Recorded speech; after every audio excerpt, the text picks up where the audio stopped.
Bonjour à tous et bienvenue dans cette rencontre. Merci d'être avec nous aujourd'hui. Alors nous allons évoquer ensemble la représentation de la jeunesse dans l'édition photo en France avec nos trois invités qui sont là. Yoann Lamouler, d'abord, vous êtes né à Nîmes en 1980, vous avez été diplômé de l'École nationale supérieure de la photographie d'Arles, l'ENSP qui est juste à côté d'ici en 2004, et vous vivez et travaillez à Marseille. Vous êtes membre du collectif Tendance Floue, vous avez notamment publié le livre Faubourg aux éditions du Bec en l'air en 2018, et puis vous avez exposé aussi aux Rencontres d'Arles, notamment votre série baptisée Les Enfants du Fleuve en 2023. Dans vos différents travaux, il est souvent question d'une jeunesse, on va le voir, et on va en parler entre autres. Autre photographe, Julien Daniel, juste à côté, vous êtes donc photographe indépendant depuis 1997. Vous avez fait partie pendant 10 ans de l'agence L'Œil Public avant d'intégrer en 2008 l'agence Myope, qui fête d'ailleurs cette année ses 20 ans. Vos travaux sont régulièrement publiés dans la presse, vous avez aussi reçu un certain nombre de prix et puis vous avez exposé dans différents lieux. Vous avez aussi été responsable de la filière photojournalisme à l'École des métiers de l'information à Paris entre 2016 et 2023. Et surtout, vous venez de sortir un livre qui s'intitule Jeunesse, au pluriel, et qui propose de faire le portrait de toute une génération en Europe, la génération Z, c'est-à-dire celle qui est née après l'année 2000. Enfin, notre dernière invitée travaille dans une maison d'édition, Clémence Héris. Vous êtes responsable diffusion et promotion et coordinatrice éditoriale aux éditions Fichaille. Fichaille qui est donc non seulement un magazine photo, mais aussi une maison d'édition, on va le voir. Nous évoquerons ensemble votre lectorat qui est justement assez jeune, je crois, et comment vous voulez toucher la jeunesse à travers vos publications. Alors vous l'aurez compris, aujourd'hui on s'interroge sur la façon dont la jeunesse est représentée dans l'édition photographique. La jeunesse, on va prendre assez large, soit les 15-35 ans. Qui la photographie, pourquoi, comment, et que nous disent ces images de jeunes générations, mais aussi de celles et ceux qui les regardent. On va donc parler de regard, de récit, d'engagement, mais aussi de mise en forme, car le livre photo n'est jamais neutre, il oriente, il assemble, il donne une vraie vision du monde. Avec nos invités, on va explorer ces enjeux à travers leurs pratiques, leurs choix et leurs expériences. Alors d'abord, pour commencer, je m'adresse à vous, Yoann Lamouler. Vous avez photographié la jeunesse à Marseille, notamment, avec une grande proximité, on dirait presque même de l'intimité. Cela vient un peu bousculer les clichés qu'on peut avoir sur ce sujet. Est-ce que vous avez eu envie de poser particulièrement un regard sur cette tranche d'âge ? Bonjour, ça marche. Oui, alors sur la question de la jeunesse, effectivement, il y a déjà plein de choses, mais une jeunesse, moi j'ai l'impression d'avoir photographié une jeunesse et aujourd'hui la jeunesse n'est pas la même, donc évidemment ça va vite. Sur la question de la proximité, non, moi je crois pas. Enfin, sur la question de l'intimité, moi je dis souvent, j'ai souvent l'impression que les rencontres sont toutes différentes évidemment et multiples. Et en fait, il y a des gens avec lesquels j'ai établi une typologie de relation sur le long terme, avec un rapport de confiance qui s'installe. Et puis des gens que je croise dans la rue et que je revois jamais. Et j'aime bien ça. J'aime bien comparer la relation photographique à la relation amoureuse, c'est-à-dire qu'on traverse une vie avec des histoires d'amour qui peuvent durer plusieurs années et puis l'histoire d'une seule nuit. Et en photographie, je trouve que c'est un peu pareil. Donc du coup, voilà, c'est plutôt un mélange de relations sur le long terme et de relations très courtes. Après, je me souviens déjà plus de ta question, pardon, c'est samedi. Pourquoi s'intéresser à cette tranche d'âge ?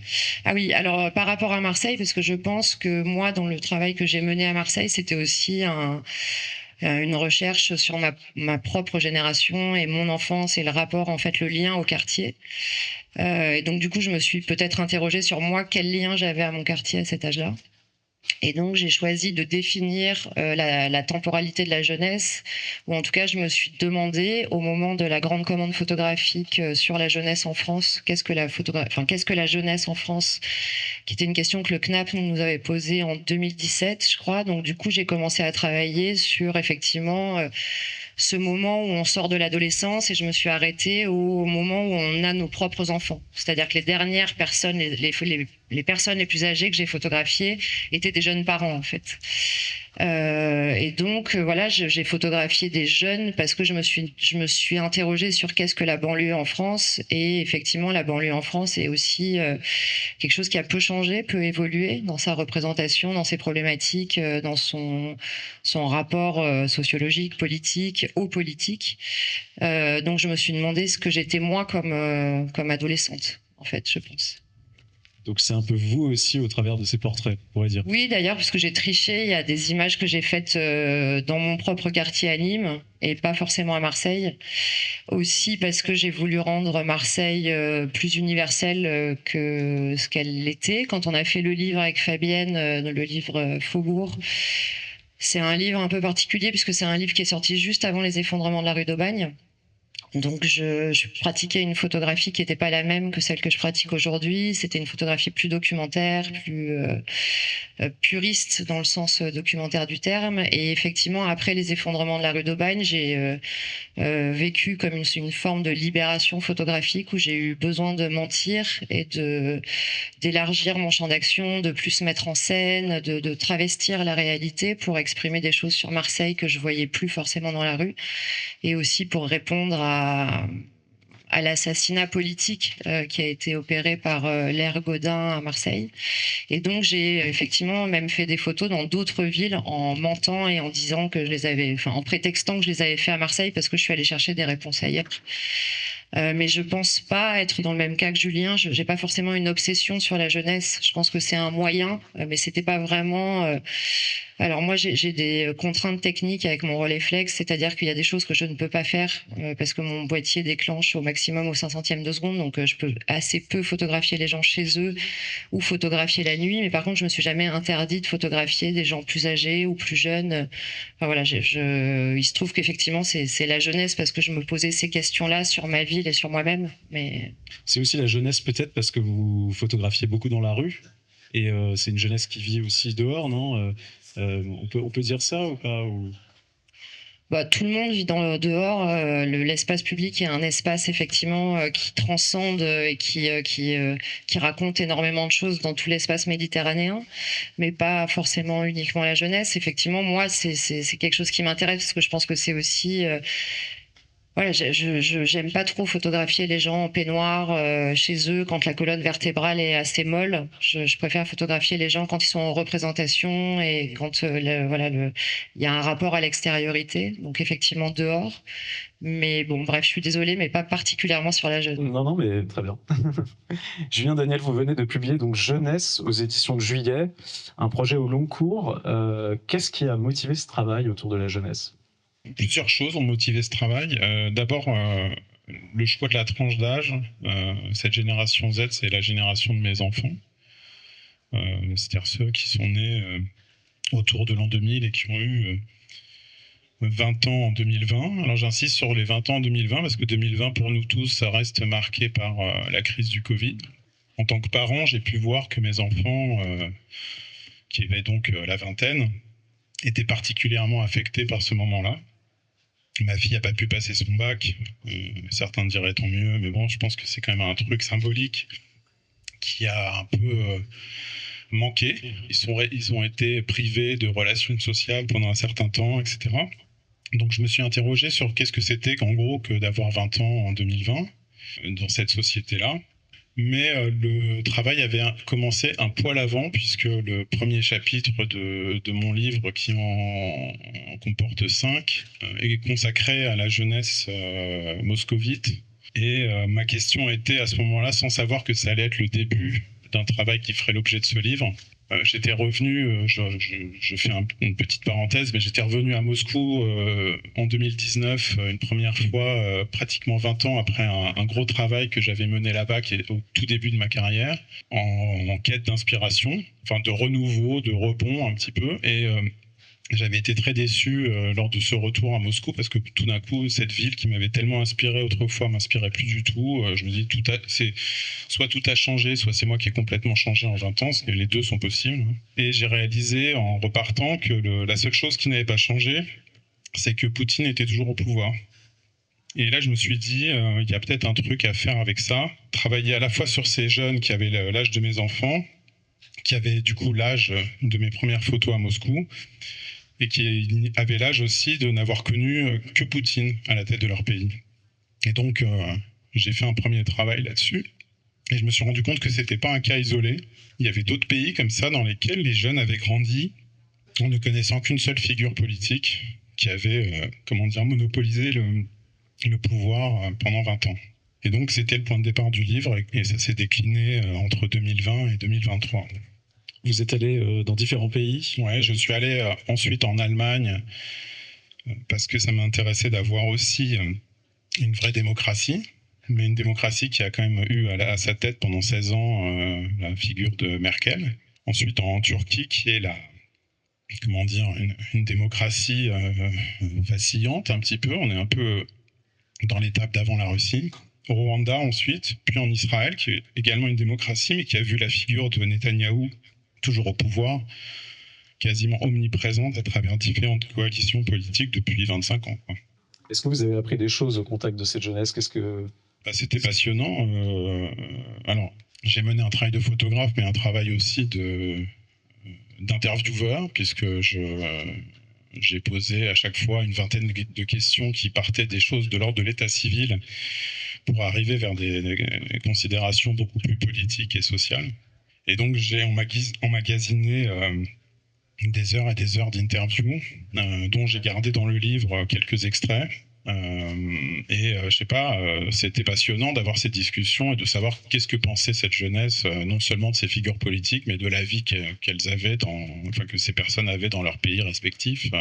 Et c'est là qu'on voit qu'il y a de vraies nuances qui existent quand on est un jeune russe ou un jeune allemand, par exemple, en termes de préoccupation. Qu'est-ce que c'est même que d'avoir une opinion politique? C'est très naturel pour un jeune allemand, comme ça l'est pour un jeune français, de pouvoir critiquer le pouvoir, d'avoir des considérations sur l'alternance politique, sur l'écologie, sur ces choses-là. Un russe, le simple fait d'avoir une opinion politique peut déjà être un délit, quoi. Donc si c'est pas la même que celle de Poutine. Donc c'était assez passionnant. En termes d'intensité aussi, j'ai cherché à avoir toujours les regards directs des différentes personnes que j'ai photographiées, et j'avais le sentiment, en les photographiant, mais encore plus en voyant les photos après, qu'il y avait une intensité, une espèce de dramaturgie même, chez les Russes en particulier, que j'ai retrouvé avec moins d'intensité chez les jeunes Allemands ou les jeunes Israéliens, par exemple. Et c'est là qu'on voit qu'il y a peut-être quelque chose qui se lit sur les visages quand on est un jeune dans une démocratie ou un jeune sous une dictature. Donc c'est plutôt c'est plutôt des jeunesses. D'ailleurs, c'est pour ça qu'il y a un S. Oui, c'est ça. C'est pour ça qu'il y avait il y a ce S entre parenthèses, parce que ça a beau être les mêmes, ils peuvent se ressembler physiquement, s'habiller pareil, etc. Ils vivent quand même des réalités très différentes. Et c'est ça qui m'intéressait, en fait, ces réalités différentes d'un pays à l'autre. Mais est-ce qu'on peut quand même tirer le portrait de cette génération Z? Je pense que ça ferait l'objet de plusieurs livres à ce moment-là. Ça serait qu'un début, on va dire. Clémence Herris, je me tourne vers vous maintenant. Est-ce qu'il y a une façon spécifique de mettre en valeur la jeunesse dans un livre photo? Très bonne question. Est-ce qu'il y a une façon spécifique de mettre la jeunesse au milieu de la bouffe? Tu me poses en colle, en fait. Non, je pense qu'il n'y a pas de façon spécifique, mais je sais que cette génération dont je suis issue, puisque moi aussi j'ai eu 20 ans en 2020, est très portée sur l'image, et notamment sur la forme, et du fait qu'on est dans une société, on est très baigné dans les réseaux sociaux, dans une société très marketée. Donc on fait très attention aussi à l'objet, à comment on se présente, à comment on met en avant aussi nos travaux, etc. Moi, je sors d'études, donc c'est une question qu'on m'a beaucoup posée pendant mes études. Et je le vois aussi chez les jeunes photographes en ce moment, ils veulent quelque chose de très ciselé, très précis, très propre tout de suite. Ils ont une envie, en tout cas, d'avoir un objet. Et je trouve que c'est important, nous, en tant qu'éditeurs, de retranscrire au mieux leurs envies, évidemment, avec les contraintes de budget, de fabrication que ça peut engendrer, et tout ça, mais de s'en rapprocher, en tout cas, le plus possible, parce que ils ont une vision de leur travail et de ce qu'ils sont, et ils veulent que ça transparaisse. Et je pense que c'est très important d'être à l'écoute et d'être au plus proche de ce qu'ils imaginent pour respecter leur travail, le mettre le mieux en avant possible, en tout cas. Enfin, c'est la vision que j'ai envie d'embrasser et de mettre en image. Bien sûr. Et ça se traduit comment concrètement, on pourrait dire, dans le choix des images, dans la narration, dans les parties pris de fabrication du livre? Notamment, oui. Là, je pense notamment au livre de Thibault Lévesque. À ce moment-là, je suis arrivée sur la fin du projet chez Fischer à ce moment-là, mais il avait énormément d'images argentiques, des poésies, des poèmes, notamment dans un carnet. Et on a essayé de reprendre un peu cette forme de carnet assez libre, qui est un trait de personnalité qui le retranscrit assez bien. Et donc, c'est un grand livre qui doit faire bien 40 cm de haut, avec une reliure élastique, une couverture avec un effet pailleté. Reprenez cette forme de liberté. On peut détacher les pages. Les poèmes sont imprimés sur du papier transparent, calque. Donc pareil, on peut en faire des posters. On peut créer, peut-être presque une forme alternative du livre. Donc on s'est rapproché au maximum de sa personnalité, de ses envies. On lui a fait des propositions aussi parce que c'est aussi à nous éditeurs d'avancer des objets qu'on n'a pas forcément l'habitude de voir, de trouver aussi des petites formules auxquelles on n'aurait pas pensé et donc de rencontrer un peu nos deux univers pour respecter aussi l'ADN de la maison d'édition et l'ADN du photographe. Et donc pareil pour la sélection des images, on le fait souvent en comité éditorial, en bonne entente, en bonne intelligence. Et dans ce comité éditorial, est-ce qu'il y a la volonté marquée et prononcée de toucher un public jeune ? Oui et non. On en a... là, ces derniers temps, c'est vrai qu'on a publié... une de nos grosses sorties a été Audrey Tautou, donc ce qui a fait partie de l'édition photo jeunesse. C'est son premier livre photo, donc d'une certaine façon, oui. On a fait le premier livre de Bobby, Audio Bobby, donc lui, pareil, il fait partie. Il a quand même 15 ans de carrière photographique derrière lui, mais c'est aussi son premier livre, sa première monographie, donc jeune photographe. Voilà, c'est chacun met le curseur où il veut. Mais en tout cas, là, on a une collection qui s'appelle Sub, où on a fait une curation de photographes et une curation d'images. On voulait retranscrire aussi quand même un peu plus de jeunes photographes, pour le coup, qui avaient presque en dessous de la trentaine, parce qu'ils avaient ils abordaient des sujets de façon assez frontale, des sujets sociaux, des enjeux avec une dimension environnementale, féministe, aussi sociale, assez intéressante. Et ils y allaient assez frontalement. Et ce qui nous intéressait dans cette collection, c'est que c'est un peu un espace où on peut montrer des séries qu'on n'a pas l'habitude de voir ou qui peuvent se faire censurer sur les réseaux sociaux du fait des algorithmes, des IA, etc. Donc là, c'était un espace où on pouvait un peu montrer différemment leurs séries. Et en même temps, c'est une petite collection. Là, on va sortir les numéros 3 et 4 à l'automne, qui est pas très cher. Donc justement, on essaie de toucher un lectorat un peu différent, notamment sur le prix du livre, etc. Oui, c'est intéressant ce que vous dites, parce qu'évidemment, il y a l'objet graphique du livre et tout qui va peut-être toucher plus particulièrement la jeunesse, mais il y a aussi le prix, c'est évident. Ouais. Malheureusement, le livre photo coûte assez cher et c'est vrai qu'on essaye de pouvoir donner à voir quand même des images un peu différentes, des séries un peu différentes, avec des prix un peu plus adaptés. Donc voilà, on essaye en tout cas. J'espère que ça va vous plaire. Julien, Daniel, en écho un peu à ce qu'on vient de dire sur la question des publics, est-ce que vous avez un peu un destinataire particulier lorsque vous avez fait jeunesse ? Est-ce qu'il y avait la volonté peut-être de toucher vos enfants aussi, puisque c'est leur génération ? J'avoue que j'ai pas pensé à ça en faisant le bouquin. Je crois que... je sais pas si c'est une évidence ou pas, mais c'est un peu une évidence pour moi, mais en général, j'ai cette curieuse impression quand je me lance dans un projet que le seul impératif, c'est que ça m'intéresse moi. Après, si ça intéresse d'autres personnes, tant mieux. Donc là, ça intéressait l'éditeur, donc j'étais content. Ça a rencontré... le livre photo, c'est pas les best-sellers, on vend pas des camions de livres, hein, il faut être raisonnable. Mais si ça a permis à un certain nombre de personnes de s'intéresser à ce que peuvent penser ces jeunes, de rentrer dans ce tête-à-tête avec ces visages, parce que je tenais à ce que tous ces jeunes me regardent dans les yeux au moment de faire l'objectif. Pouvoir imaginer en feuilletant le livre ou en voyant l'expo que se retrouver comme ça en tête-à-tête avec eux, je voulais créer ce tête-à-tête-là. Alors est-ce que de l'autre côté le public est au rendez-vous ? J'espère qu'il le sera. En tout cas, le livre permet de garder une trace de ce travail et de s'inscrire dans un temps long où il trouvera son public, j'espère. Mais j'ai pas pensé au public en faisant le travail. D'accord, ouais. Donc c'est peut-être ces publics, c'est autant la jeunesse que des personnes d'une autre génération. Ouais, il y a des gens plus âgés qui ont pu m'acheter le bouquin pour l'offrir. Alors c'est vrai que souvent c'était pour l'offrir à des gens plus jeunes, donc il doit y avoir cet aspect-là, mais j'avoue que dans ma manière de fonctionner, où le marketing est une notion qui m'est totalement étrangère, j'ai pas du tout pensé à ça. Yoann Lamolaire, est-ce que vous pensez aussi à la manière dont votre travail est reçu par les jeunes ? ou pas? Je réfléchis à ce que disent les copains. Et effectivement, je pense que la question de l'accessibilité et du prix du livre est un truc un peu fondamental quand même. Alors, moi, j'ai pas du tout de... J'ai un rapport à la production. Le livre, enfin, la fabrication du livre ne m'intéresse quasiment que parce que c'est une production collective.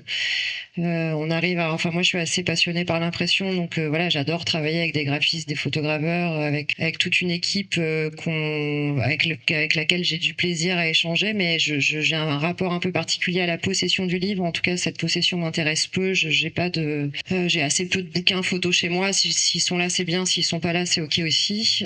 Par contre, effectivement, il y a une grosse problématique de coût de fabrication, de coût du papier, surtout depuis 2 ans. Là. Donc moi, je me suis rendu compte de ça quand j'ai fait un livre l'année où j'ai eu l'expo aux Rencontres d'Arles en 2023. J'ai fait un petit bouquin avec Soraya Amran, qui a un lieu photo à Marseille qui s'appelle Zoem, et qui a une petite collection que je trouve hyper chouette qui s'appelle Carnet, qui permet de rentrer dans l'intimité de création du photographe à travers des images qui n'ont jamais été publiées, des planches contact, des carnets, des choses comme ça, un matériel de travail.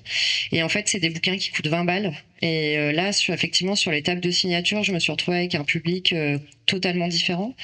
Et ça, c'était génial, pour le coup. Parce que effectivement, c'est un billet et je pense que cette question est primordiale. Ça, c'est la première chose. Et après, c'est pareil, c'est des questions un peu complexes parce que vis-à-vis des jeunes, je trouve que c'est aussi tous les gens qu'on photographie sont absolument différents. Relation photographique avec une jeune fille qui s'appelle Chérine, que j'ai beaucoup photographiée ces 10 dernières années. Et il se trouve que Chérine, elle est fascinée par l'objet livre. Elle adore les posséder. Elle les range dans son tiroir où elle met également ses sous-vêtements. C'est assez rigolo. Donc il y a un truc un peu fétichiste comme ça, un lien. Et puis il y a d'autres jeunes que je photographie qui s'en foutent complètement, pour lesquels le moment le plus important est vraiment le moment de la prise de vue. Et après je réfléchissais à ce que tu disais sur le rapport à cette espèce effectivement de très différent par rapport aux générations précédentes sur l'image qu'on a de soi-même et le contrôle de l'image de soi-même qu'on peut éprouver. Moi j'ai l'impression que c'est des rapports très différents. C'est-à-dire que, alors, je réfléchis en parlant, mais moi j'ai beaucoup photographié la génération des nés en 98, parce qu'en 98 j'avais 18 ans et donc du coup puis c'est l'âge de ma dernière sœur. Enfin, je sais pas, il doit y avoir un truc comme ça. Donc Chérine est de 98 par exemple. Donc c'est des gens qui sont quasiment parents aujourd'hui, on va dire, enfin qui pourraient l'être en tout cas. Et en fait j'ai l'impression que évidemment le moment de la prise de vue face à un Rolleiflex et le moment du selfie pour Instagram, de toute façon c'est pas le même moment, c'est pas le même contrôle. On reste quand même dans une relation justement à deux. Et c'est ça la magie de la photographie. Et sur la fabrication du livre, en tout cas, moi, je suis pas en relation avec des jeunes qui sont très en contrôle là-dessus. Je pense qu'ils comprennent bien que c'est des espaces qui sont différents. Est-ce que c'est important qu'ils se projettent dans ces photographies ou pas? Pour moi, oui, à la différence de Julien, je pense que la question de la destination, c'est une question que je me pose énormément. Donc du coup, effectivement, pour qui on produit des images. Moi, je les produis pas vraiment pour moi. Alors évidemment, il y a un truc cathartique. Quand on les fabrique, on se libère certainement de certaines choses, évidemment. Mais moi, j'aime bien aussi que il y a des jeunes dans Faubourg, par exemple, le livre que j'ai fait avec Fabienne, il y a des jeunes qui aiment pas du tout leur photographie. Moi, j'ai beaucoup pratiqué le troc avec plein de jeunes à cette époque-là. Donc, en fait, comme j'étais la photographe de la mairie de secteur à Marseille, où je vivais dans les quartiers périphériques de la ville, j'avais une étiquette. J'étais la photographe, en fait. Donc, les gens venaient me voir en me disant, ah ouais, mais toi, t'es la photographe. Du coup, moi, je voudrais faire un book, je voudrais apparaître dans un clip. Et donc, j'ai fait beaucoup ça, c'est-à-dire me mettre à la disposition de certains jeunes qui attendaient une typologie d'image particulière, c'est-à-dire un shooting un peu de mode finalement, parce que c'était comme ça qu'ils l'imaginaient, avec des flashs qui crépitent, avec des tenues différentes, avec une maquilleuse. Alors bon, il n'y avait pas toujours tout ça, mais en tout cas, essayer de comprendre ce que eux attendaient d'une séance de prise de vue. Et à la fin de cette prise de vue, je faisais une photo Rolleiflex pour moi. Et souvent, quand je montrais cette image, le mec disait, mais là, on dirait que je suis mort, c'est pas du tout ok. Mais j'avais quand même répondu aussi à une attente. Donc en fait, c'était aussi super intéressant de voir que l'attente photographique n'était pas la même. Donc moi, ça m'intéresse aussi de faire ça. Donc avant la prise de vue, il y a vraiment toute une partie de dialogue, d'échange qui est très important. Ouais, non, c'est ce que je disais au début, c'est-à-dire qu'il y a vraiment plein de cas de figure. Ça peut m'arriver de voir un mec dans la rue, de le trouver incroyablement beau, bien habillé, avec une lumière folle, et je mets un coup de frein à main, je descends, je fais une photo, je le revois jamais, ça dure 10 minutes. Et puis avec Chérine, c'est des prises de tête on a fait une photo qui s'appelle Chérine au pays d'Alice, et en fait on a voulu représenter ces deux livres fétiches qui étaient le Coran et Alice au pays des merveilles. Donc c'est très accessoirisé, on a choisi le lieu de prise de vue ensemble, on a acheté une nappe, on a fait des gâteaux. Ça peut être vraiment, moi j'aime insuffler du doute en fait, et juxtaposer des images qui sont vraiment des images très documentaires, des images qui sont très mises en scène pour troubler et perdre les gens. Et je suis un peu masochiste, et du coup désarçonner aussi encore cette question de l'adresse, mais du coup de ne plus vraiment savoir quelle est la nature de l'image. Mais en tout cas, c'est intéressant parce que le rapport aussi à l'image a changé quand même entre les générations. Et aujourd'hui, est-ce que c'est plus difficile de photographier des jeunes? Je reviens sur ce que disait Julien sur son rapport à Moscou. Moi, j'ai l'impression, par exemple, vis-à-vis de Marseille, de plus du tout connaître cette ville. Mais la question que je me pose souvent, c'est de savoir si c'est parce que c'est la ville qui a changé, ou est-ce que c'est moi, ou est-ce que c'est mon regard. Et donc, en fait, est-ce que c'est parce que je me suis intéressée à une certaine génération, et qu'en fait, la suivante, moi, ma fille a 13 ans, par exemple, effectivement, c'est une génération que j'ai l'impression de moins comprendre, parce qu'elle est plus éloignée, elle est plus... j'essaye, mais j'ai l'impression d'avoir un train de retard, ouais. Julien, vous voulez peut-être ajouter quelque chose sur cette question un peu de la jeunesse, comment elle se photographie aussi, et comment c'est devenu peut-être plus compliqué de photographier la jeunesse aujourd'hui, ou pas? Je sais pas si c'est plus compliqué, mais c'est vrai qu'il y a un rapport à l'image où ils se photographient entre eux toute la journée, les selfies, les images sont publiées sur les réseaux sociaux. Et en même temps, je trouve que quand c'est effectivement la photographe ou le photographe qui intervient, tout d'un coup, là, ça devient une autre histoire. Et on a tous photographes, été confrontés à ces anecdotes, c'est-à-dire de photographier des gens qui, avec leur téléphone, se photographient à longueur de journée. Et là, on arrive avec un appareil photo, et là, tout d'un coup, c'est la levée de bouclier, parce que c'est comme si on avait une espèce de pouvoir de faire une autre photo. Ça devenait une vraie photo, quoi. Et du coup, je pense qu'il y a quand même si on compare des photos faites avec un téléphone avec des photos faites avec un appareil, qui soit numérique ou argentique, peu importe, le fait que ça soit le photographe qui fasse les photos avec un appareil photo donne une espèce d'importance à la chose, qui fait qu'on sait qu'on peut s'exposer beaucoup plus facilement à des refus, des choses, non, pas maintenant, ou alors je suis pas prêt, ou alors il faut demander l'autorisation, il faut ceci, etc. Alors qu'ils sont beaucoup plus libres dès qu'il s'agit de faire des photos avec. Donc il y a un statut de la photographie, de la vraie photographie qui reste différent, je trouve.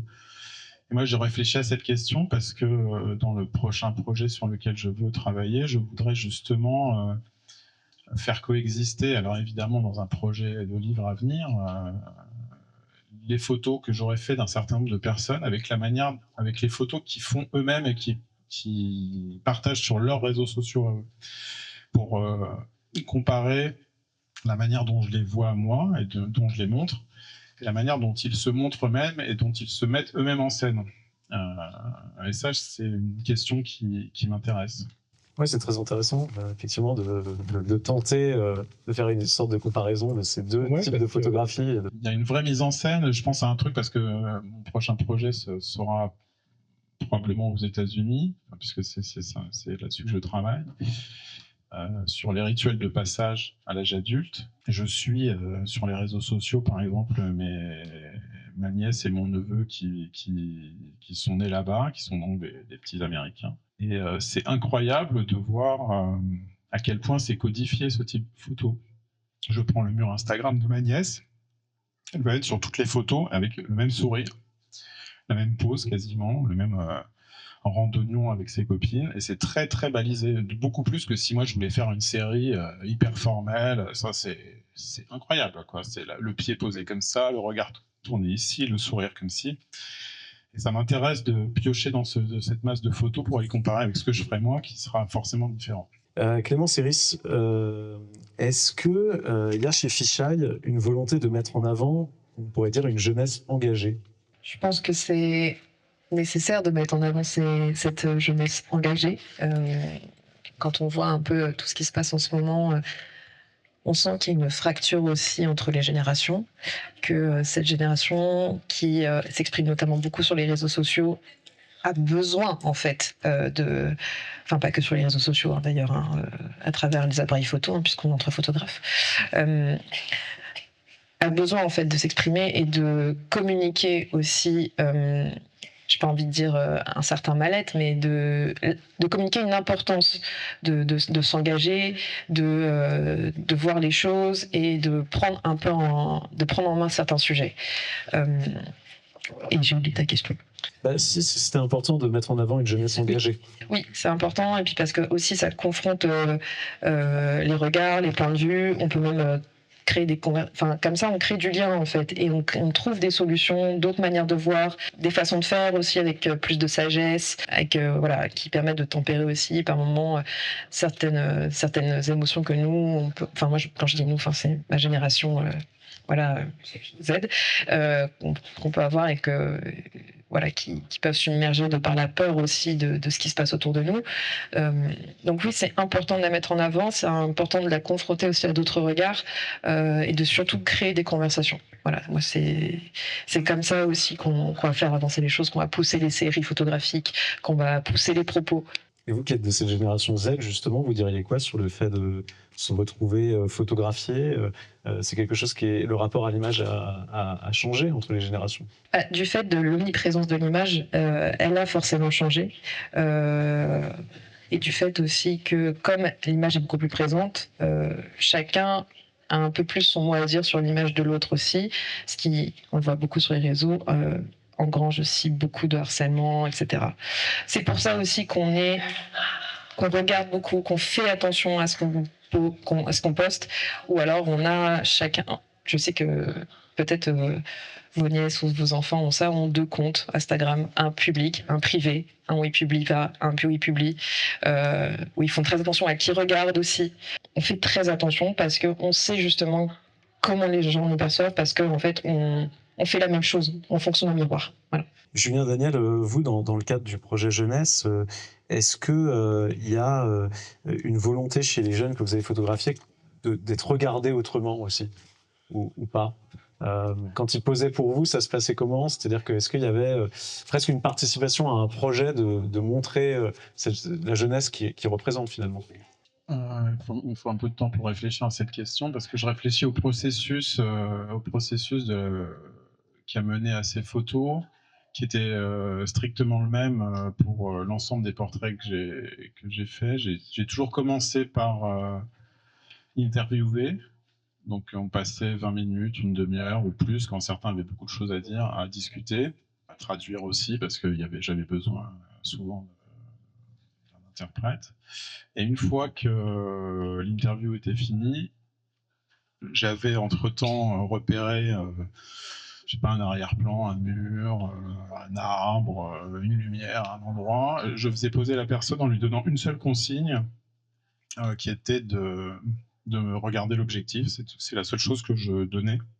Et donc, j'ai pas senti, alors qu'ils auraient pu avoir la liberté de le faire, une volonté de prendre le contrôle sur la photo, c'est-à-dire de chercher à m'imposer un arrière-plan, une attitude, ou je crois qu'ils ont été assez malléables en fait. C'est-à-dire, si moi je leur avais demandé de monter sur une table pour poser, ils l'auraient fait. C'était pas mon objectif. C'était juste, on va se mettre sur ce mur, on va s'asseoir à tel endroit, attention là il y a une ombre, on va s'y poser plutôt un peu plus à gauche. Et ça a été très, très paisible en fait. Donc je suis pas rentré dans une situation où j'aurais eu à essayer d'imposer ma vision par rapport à eux qui auraient essayé d'imposer une façon de se montrer, je sais pas quoi. Enfin, c'est quelque chose que j'ai pu, dans mon activité de photographe de presse, rencontrer avec notamment des gens qui sont habitués à être photographiés, des comédiens, des musiciens, etc., qui savent très bien quel est leur meilleur profil, quel regard donner, quel sourire donner, etc. Ou alors ma nièce, peut-être, qui saurait très bien sourire. Mais là, c'était avec une espèce de neutralité. J'aimais bien cette neutralité dans l'émotion. C'est-à-dire, je leur demandais surtout pas de sourire. Certains l'ont fait spontanément, c'était très bien. Parfois, c'était trop. J'ai pu parfois dire non, ne souriez pas. mais j'ai pas été particulièrement directif et ils n'ont pas cherché à m'imposer quoi que ce soit. Donc ça s'est fait d'une manière très sereine. Et on peut dire qu'avec le livre, vous avez pu réussir à capter un peu l'air du temps d'une époque ou pas? C'est en public de le dire, je sais pas du tout. Enfin, moi, j'ai l'impression d'avoir réussi, comme on le fait quand ça se passe bien. Enfin, on a cette impression quand ça se passe bien, qu'on vient d'un reportage ou d'un travail personnel, d'avoir pu capter un petit peu de l'essence de ce que j'ai vécu sur place. C'est toujours très frustrant comme exercice quand on est immergé dans un pays, dans une ville, qu'on fait plein de rencontres, etc. C'est très frustrant parce qu'on ne ramène qu'un une toute petite parcelle de ce qu'on a ressenti, vécu, partagé, quoi. Yoann Le Moulaire, dans les souvenirs un peu de prise de vue, est-ce qu'il y a quelque chose qui vous a marqué particulièrement dans un moment avec une jeune personne? Non, honnêtement, là, ça me vient pas comme ça. La dernière expérience forte que moi j'ai vécue, j'ai fait un film en septembre dernier où j'ai réuni une partie des jeunes que j'ai photographiés pendant plusieurs mois. Et donc l'idée, c'était de leur proposer de partager un espace, en l'occurrence l'espace d'un rond-point, comme lieu artistique commun, et de faire un film autour de la notion de circulation et de mouvement perpétuel et on est tous en train de tourner en rond et on le fait tous de manière très différente, et d'incarner en cinéma, mais sans parole, en restant muet.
Mon état d'être dans cette situation de circulation. Et en fait, c'est incroyable. C'est pareil, je réfléchis à ce que dit Julien sur qui est professionnel de l'apparition en image. Je trouve que souvent, les néophytes, les gens dont c'est pas le métier, justement, les gens qui sont ni comédiens, ni mannequins, sont souvent archi bluffants. Moi, je trouve que c'est la plus belle humanité, en tout cas la plus belle matière.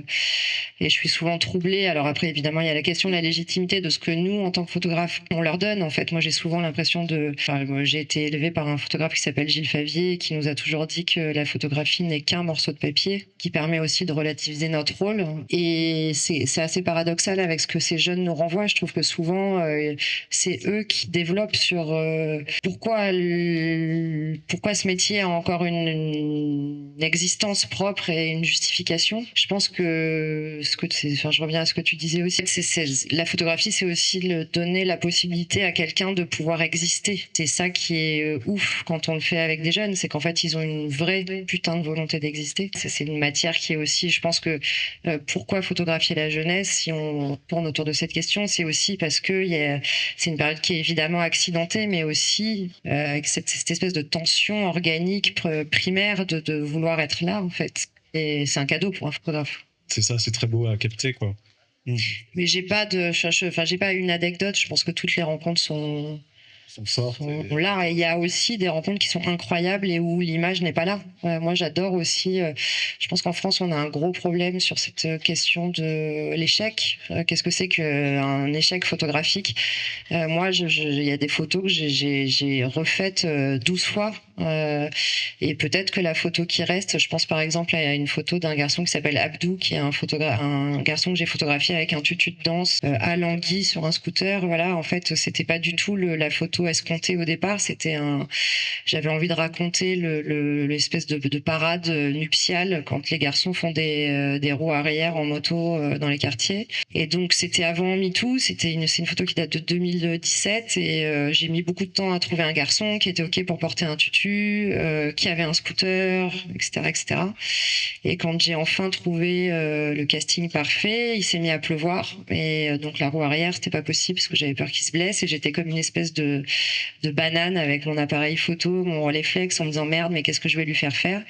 Et donc j'étais gênée, il était gêné et en fait il s'est appuyé tout seul sur le scooter et j'ai déclenché. Et donc la photo qui est restée, c'est pas du tout la photo que j'attendais, mais elle correspond en fait exactement à ce que je cherchais à faire. Donc c'est aussi cette acceptation de laisser l'autre rentrer dans la mise en scène. Moi c'est ça que j'adore faire avec Chérine et avec d'autres jeunes que je photographie. C'est si on tourne autour de cette question de la légitimité, il faut aussi s'interroger sur la place qu'on laisse à l'autre et sur la manière dont les gens ont réellement envie d'apparaître. Pour moi, le travail aujourd'hui, il est là, il est de considérer que...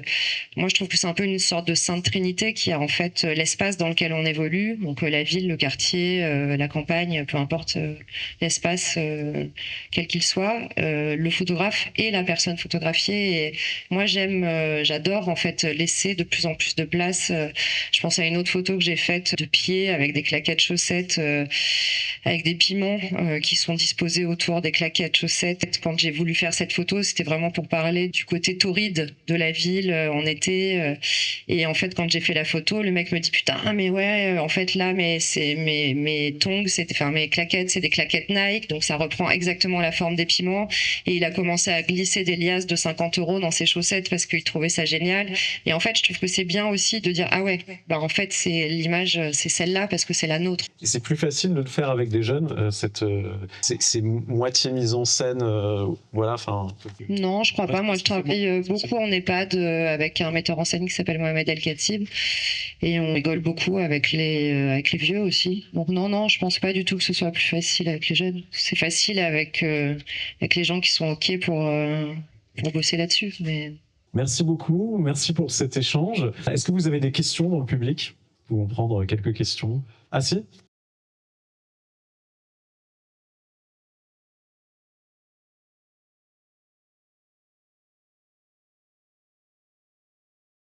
Alors c'est un peu ça me rappelle le débat qu'on a eu avec Tendance Floue hier sur les nouveaux entrants. C'est un peu comme quand on travaille à 25, c'est-à-dire que et c'est un peu la manière dont j'ai essayé de travailler sur mon film, c'est-à-dire qu'en fait le scénario du film, c'est un film qui dure 17 minutes, le scénario c'est 4 pages et en fait essayer d'avoir un maximum d'horizontalité, mais comme dans tout système communiste ou horizontal, il y a un moment où il faut qu'il y ait un final cut. Honnêtement, je n'ai pas le souvenir d'avoir passé des moments d'editing avec des gens que j'ai photographiés. Peut-être aussi parce que ça les intéresse pas tellement. C'est gratifiant aussi d'avoir quelqu'un qui dit voilà, je crois que c'est là que t'es beau. La liberté ou je déteste le mot de coécriture parce que c'est un peu con. Je pense que c'est vraiment au moment de la prise de vue en fait et que le moment de plaisir, il est vraiment inscrit dans ce moment-là. Mais qu'après, ça reste quand même un métier, un vrai métier. Et non, j'ai jamais choisi des images avec des gens, je crois pas. Non, moi non plus, c'est mon petit privilège, on va dire, de pouvoir faire le choix d'image moi-même, même si je peux me tromper parfois au moment de l'editing et revenir sur un choix que j'ai fait, mais ne serait-ce que pour la cohérence d'un ensemble. Si c'est pas la même personne qui choisit tout, le travail à la fin n'est plus cohérent, donc non, par principe plutôt non. Mais c'est vrai, là je suis d'accord, c'est à la prise de vue qu'il se passe des choses et c'est vrai que l'intervention de la personne photographiée va provoquer quelque chose à un moment donné, son action, son regard, son attitude va provoquer la bonne photo, mais après c'est mon job à moi de faire en sorte que ça donne une bonne photo et de choisir la bonne dans les 10, 20, 30, 40, 100. que j'aurais fait à ce moment-là. Bah écoutez, merci beaucoup à tous les trois pour cet échange passionnant et vraiment généreux à travers vos regards de photographes et d'éditrices. On mesure à quel point la jeunesse n'est pas seulement un sujet photographique, mais aussi un espace de récit, de projection et parfois aussi de réinvention. Je remercie particulièrement France Photobook, qui est à l'origine de cette rencontre, et bien sûr les rencontres d'Arles, qui nous accueillent dans ce cadre très beau. Et merci donc à vous tous dans le public pour votre écoute. N'hésitez pas à regarder les travaux de nos trois invités qui sont tous très beaux. Et j'espère que vous aurez de nouvelles découvertes dans les livres à venir. Voilà. À bientôt. Merci.